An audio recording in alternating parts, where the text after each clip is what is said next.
Hello again, and welcome to a financial thought leadership podcast, Banking on Experience, sponsored by CRMNEXT, the banking CRM, where we simplify work, drive growth, and deliver on experience. This podcast is meant to empower individuals working in the financial industry with stories, experiences, and knowledge straight from the source. Please take a moment to rate, review, and subscribe on your favorite podcast platform, and stay tuned for an awesome show.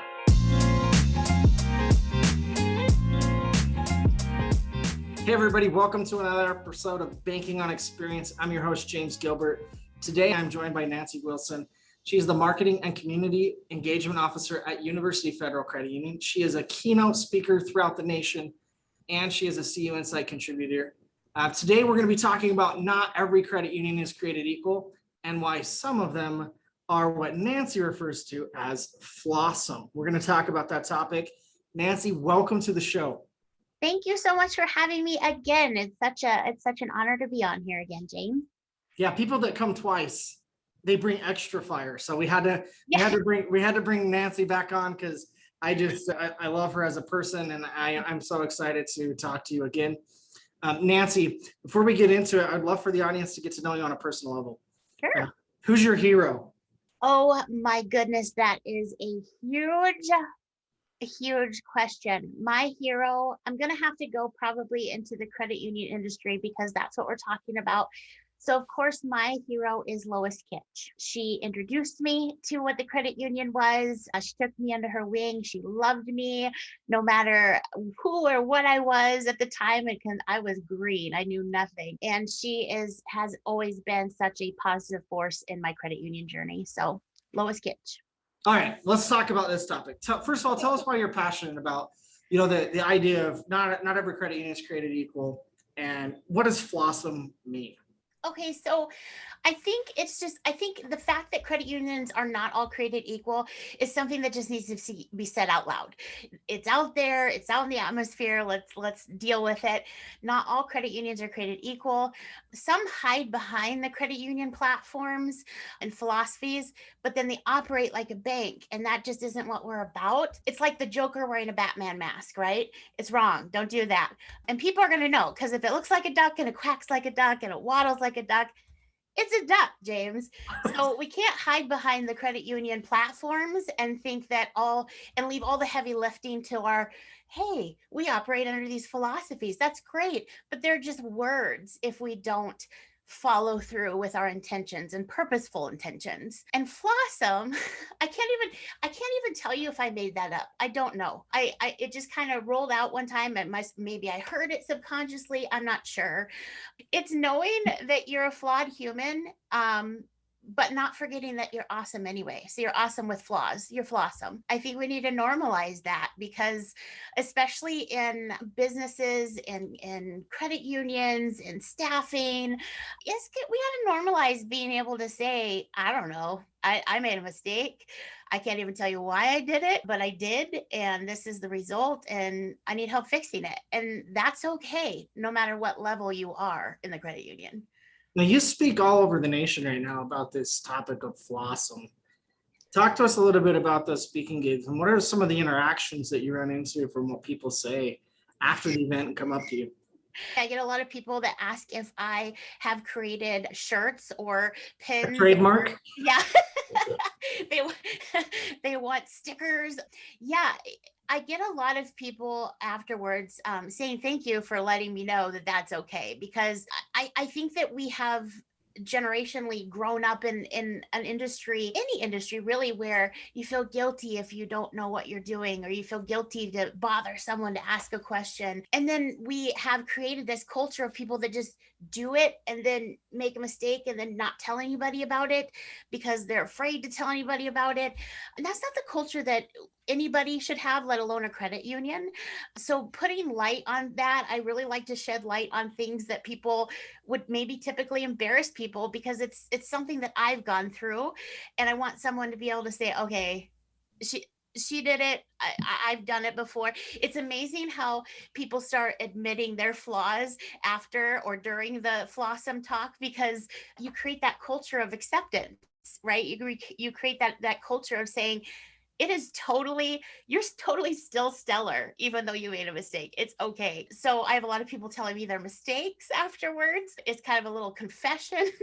uh, and it's okay. I love that. If they can walk away from there knowing that they're an awesome employee, husband, wife, child, whatever they are in this world, then I feel like I have done something well, because I've made a lot of mistakes myself and I used to hide them, and now I shine a light on them. People are always telling me that I'm brave, and I think it's because I have stories that people probably wouldn't share in their right mind, but I do it because it creates that magical connection with people, that moment where they can be like, oh my gosh, yes, I've been there. And it opens up. It's amazing because you start talking to these people and they don't want to, don't call on them, don't make eye contact with the speaker. And then by the end, we're having a conversation about one time when they did something like that, or maybe judged somebody because they made a mistake and covered it with a rug. I'm just saying, like, it sounds like you have a really good thing going here. That's I love the concept. I love the concept of Flawsome because I teach my teams this all the time. Like, I want you to fail. I want you to mess up, because when you mess up or when you fail, you learn from it and you become better. And that's really the key here, right? Is it's not so much failure or messing up, it's how you learn from it and how you recover. And the recovery of that is oftentimes, in my opinion, a really good judge of character. Oh, for sure.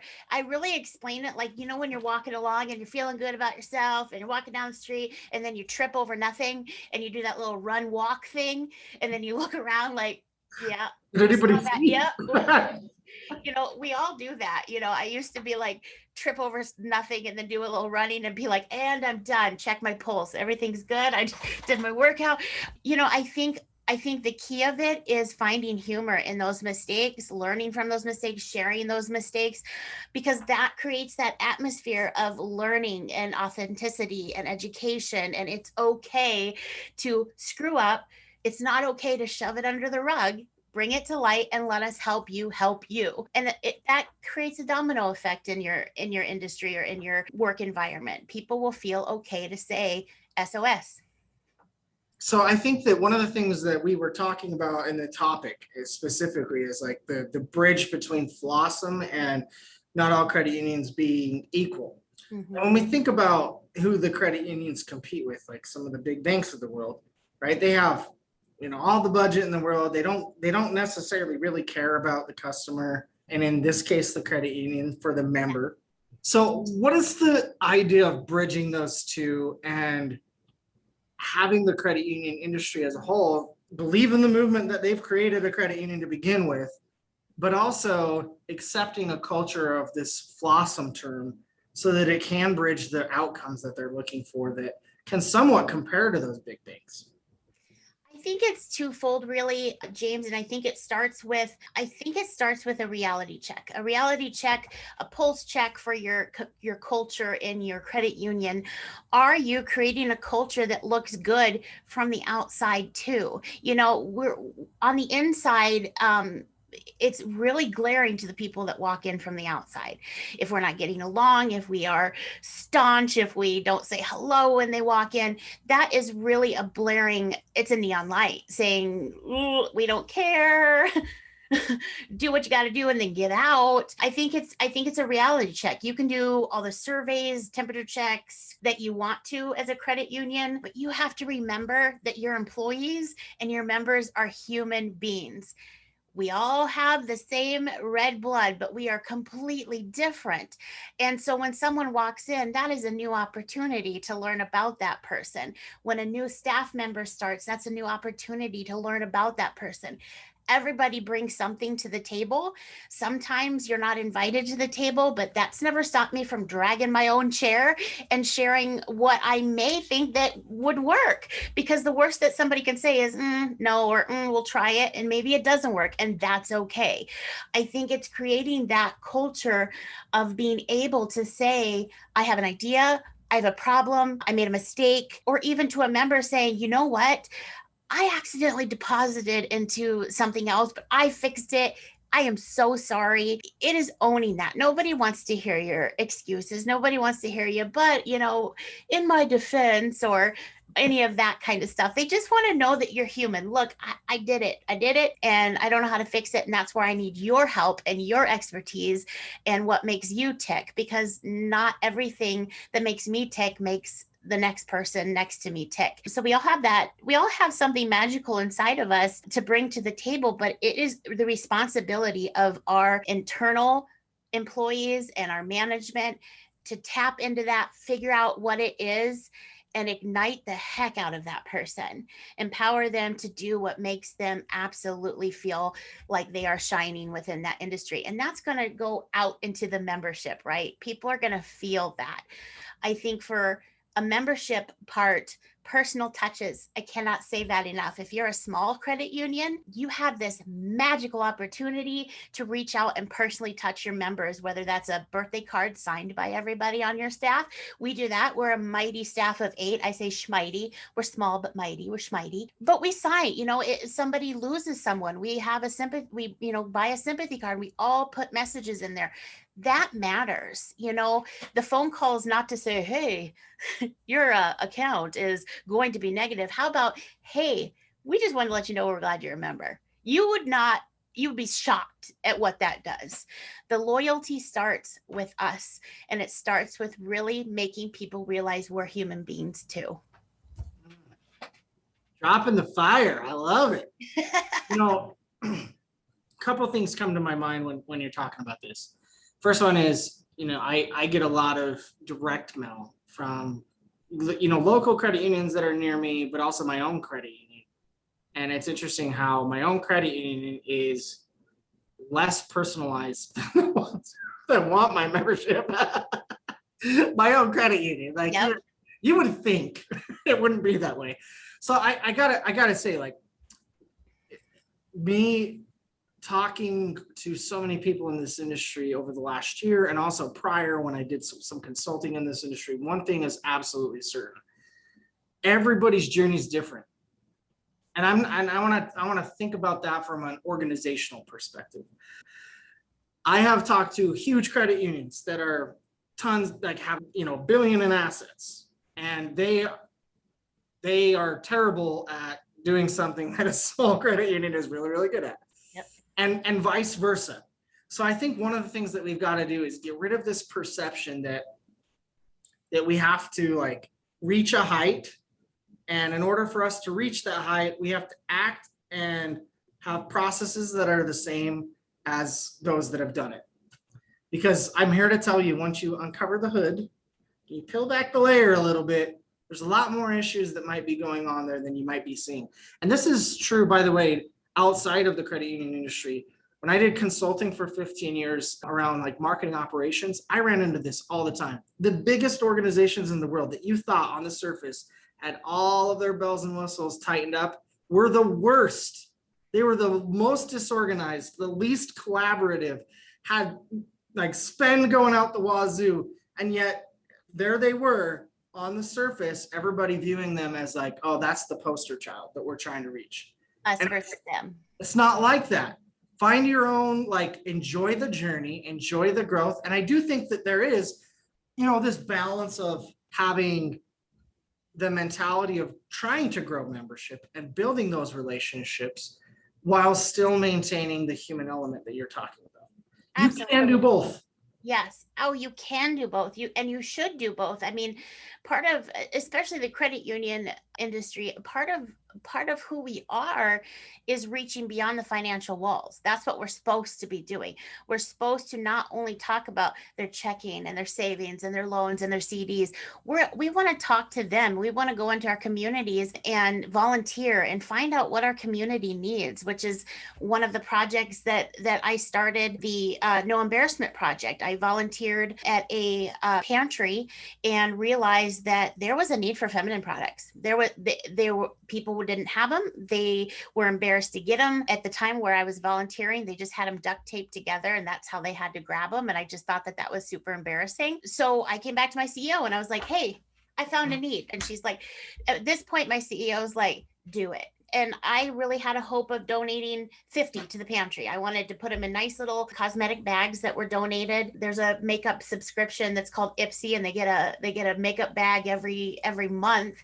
Who needs that many makeup bags? Nobody. So there was a lot of people that had them and didn't know what to do with them. I'm like, send them to me. And so all of a sudden I was getting tons of those and filling it with enough product to get a female through 2 to 3 months of needs. And then I went back and donated, but it started out as 50. I wanted 50. And because of the amazing credit union people around me, amazing community members, we've surpassed 1,200 bags. We're still going, but you'll have people that will say, what does that have to do with a credit union? Oh boy, do you have some time? Because I would like to sit down with you on why that is a need. That's not a want, that's a need. That's a financial burden for some people. And they don't have a choice. They don't have. This lady was standing in front of dog food and feminine products, and she couldn't decide because she only had so many points left. She's like, I don't know if I should feed my dog or get this for myself. I think you could audibly hear my heart break. No way, this is not happening. So I think that credit unions need to stop seeing just the financial sides of people. We have a whole community outside of these walls that are struggling with everyday items like that. Everyday items. They're paying their house, they're paying their car, but they have nothing left for their needs of those sorts: food, hygiene products. Go volunteer at your local United Way or pantry, and you'll figure that out real fast. That is our job. I think a big part of the problem with looking like a credit union but not acting like one is we forget to get out of this office and forget to get out from behind these walls to see that these are human beings just trying to make it. There's a pantry at the University of North Dakota. Have you ever thought about that? The fact that students have made it there but can't afford to eat? I mean, there's things beyond what we can do financially for them that we can be helping outside. And I think complacency is a killer, especially in credit unions. And if you feel complacent, immediately go volunteer, immediately go out into your community. Well, and those experiences that you're creating last a lifetime. Like, I have no doubt that the relationships that you've been able to build through some of that has created a bond and trust with those people with the credit union that they could have never had. Yeah. And it took an initiative like yours. And I think that some of that drives and kind of aligns to, credit unions' mission statements and their brand promises and all these other things, right? And typically it's an on the surface kind of thing. I think people see it that way. So how do they not lose sight of the whole reason why they even had a mission statement or a promise to begin with? I think it goes back to reality checks. Have you ever seen those? I think they were old posters, but they were posters that used to say "success when a team works together." And they had some kind of ocean view on it or something. And they were plastered on like office walls, because they were motivational. It's a poster with words on it if there's nothing behind it, right? So you can walk into a credit union and they could have their mission statement on the back wall that you're looking at, but it means diddly squat if they're not operating the way that we're supposed to by treating you like a human being, listening and hearing you. That is all people want. Every person that walks through that door is a different person, has a different story, one they're telling us, one they're not telling us. And we have to kind of decipher and figure out how we can best help them. But really, all that starts with is, hey, how's it going? Really, it's really that simple. And I think that if you are having staff that are not having small talk or not cultivating that loyalty relationship with, hey, how's it going? Or, hey, last time you told me that your dog Sparky had a surgery. How's he doing? Let's normalize putting it on their account that, hey, she just spoke about her dog having surgery. Ask about it next time. Why are we not doing that? Of course we should do that. We should ask about Sparky. We should send Sparky some treats. I mean, that's what we are. Big, small, we're supposed to have those personal touches. You can give out a koozie or you can give out an honest hello, how you doing? And I guarantee the how you doing, the authentic eye to eye, how are you today, means more than a koozie. I agree. And it's interesting because I think that this gets lost in just sales in general, like across any industry. It creates a breakdown of barriers that I think exists between also when we can even relate this back to, man, the topic that I feel like I can't get away from. We talk about it so much on this podcast, at least recently, and that's DEI, and it could break down barriers around that. When you show compassion and empathy and you truly care about somebody and you're providing a way for them where you're actually serving them with no ask in return, that is when you win. That's when you win with relationships. That's when you win with friendships. That's how you create lifetime, memories with those people. And I just think that if we're encompassing the credit union movement and what it's about, and so many mission statements that exist across all these credit unions out there, I think that out of everything has to be core. Like, allow your people to be what you said, and I completely agree with, human. Yeah, absolutely. I think I've probably had the most genuine and amazing conversations with people when they've shared some financial hardship with me. And I've been able to, A, not be embarrassed to share my own, and B, tell them that they're not alone. I think that there's what you talked about, that trademark and that, putting forth that effort to really cultivate those relationships and those authentic connections. That's the footprint we need. That's your stamp. That's your logo. It's not the one on the wall. It's not the kitten hanging on the branch saying hang in there. It's you saying, I got you, and I want you to know I've got you, and I'm going to remember you next time. And if that takes notating their account about Sparky or whatever, that's what it takes. I would be so impressed if I went to a credit union and they said, hey, how's your cat Lily? I heard that she was, had surgery or whatever. Whoa, you about you remembered. That's awesome. Even though you had to notate it, I don't even care. It's just the fact that you made that effort, because that effort means more than any freebie that you could give them. It means more than anything that you could give them. Any water bottle, koozie, pen, those things don't matter. There's just their visible logo. You need to be the impactful logo.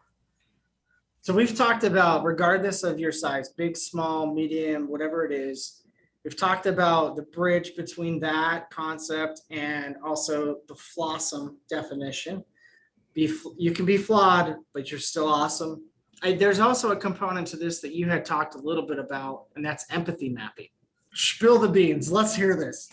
Well, I have to give credit to the National Credit Union Foundation. When I went to the DE course, the CUDE course, they did a bit of empathy mapping in that week-long boot camp that I went to for credit unions. And it really, I hate to be like cheesy and be like, it changed my life, but it really did, because there's a story that people will tell you, they're willing to tell you, and there is so much more behind it that you don't know. So I don't only talk to credit unions. I've talked to chambers and colleges and things like that. Take that empathy mapping and make it work. So it's literally saying, we'll just use credit union for an example. It's literally saying you have Jane. She's a single mom. She has a 3-year-old. She is divorced. She doesn't get child support right now. She works full-time at Target. How could we help her? And so then you go into these little groups, you're like, well, of course, we could give her a checking account. We could start a savings account. We could do all those normal things that you do. And then we come back to the big group and I give more information. She has 3 credit cards. They're maxed out. Her car tires are absolutely worn. It's not going to last for the winter. She dreams of being an artist, but she doesn't have anybody that believes in her to do it. Her child has autism. Those are things that they maybe are not sharing with us. So when you're looking at the partial story and you go back and get those information and then go, oh my gosh, how are we going to help her? How can we get her some help that's really going to be impactful for her life and her child's life? It changes you. You realize that the person in front of you is only going to divulge what they want to divulge. There's more. There's chapters behind those faces. And when you treat people like that, regardless of if the chapters are great or bad, we don't know. When you treat people like there are chapters you have read, yet to read, you treat them different. You learn the art of empathy. You learn that, maybe their kid that's rolling around on the floor and eating all the suckers from the teller line, maybe she's had it for the day. Maybe she hasn't had a nap. Maybe the mom hasn't had a nap. You have to really look beyond. We're quick to judge, and I don't think the pandemic helped that at all. And I think that when we're so quick to judge, what we don't realize is it's easier not to. It's easier not to. It's easier to look at somebody like a flossom person. Yep, you may have made some wonky choices with your finances and maybe your life. Hey, I have too. Welcome to the club. You don't get stickers or anything, but welcome to the club. I think there's power in that. And I think that we need to remember that people are just people. That particularly strikes a chord for me for a lot of different reasons. I mean, you never know what people are going through. And part of the empathy mapping is also being understanding enough to not make surface level judgments, like you mentioned. Mm-hmm. Yeah. We've all heard the phrase, don't judge a book by its cover, but I think it's deeper than that. Don't judge a book at all. Exactly. I think it's personal for me too, because my credit union journey, I was judged at first. I was judged by a bank, not that that matters, but I was judged by a number and literally thrown out, we're not helping you. So to have that feeling of being treated so condescending and like I was some sort of burden on their business, that changed me too. And I realized that other people were being treated like that too. And I always say that, numbers and statistics and all of that fun stuff that people are smart enough to do, that is not my thing. My thing is the touchy feely, fuzzy, empathetic, we are credit unions, don't forget it type of efforts. And that's really what I've gone gung-ho with, because it speaks to who I am, how I was treated, and what I don't want people to go through when they're at a vulnerable time in their life. My favorite thing to do with empathy mapping is use real stories. So if I'm doing it for a credit union, I will dig into their membership. We don't use names. But the best part of that is after they see all these details that maybe they didn't even know, I get to tell them it's a member of theirs. And that's like, ugh, some of those stories are harsh, are terrible, it makes your heart sink, but you don't know what you don't know. But assuming may be the very one thing that could sink you as a credit union. Nanci, just because you've mentioned this empathy mapping thing, and I'm just like, it's like just so good. I love it. Do you think there's a lot of credit unions that are using a similar method to empathy mapping today? If not, where do they start? I don't know. I really make an effort to, if I'm in any kind of credit union webinar or a part of a panel, so I always mention it. I will help anybody get started. I will help anybody. I have a template that I send out that says this is how I created it. This is how I go about, making sure that it is in line with what you need for what your needs are for empathy mapping in your environment. I will help anybody do that, because I think that one, we are people helping people, not just a phrase. And two, it is the magical component of credit unions. We have to have empathy. And if we don't teach it, if we don't learn it, if we don't educate one another about it, we are just a financial institution wearing a Batman mask and being the Joker. What a good way to end. Whew. Nanci, it has been a pleasure as always. You are still one of my favorite guests on this thing. Like, I always love talking to you. It's just so easy to talk to you. I feel the same.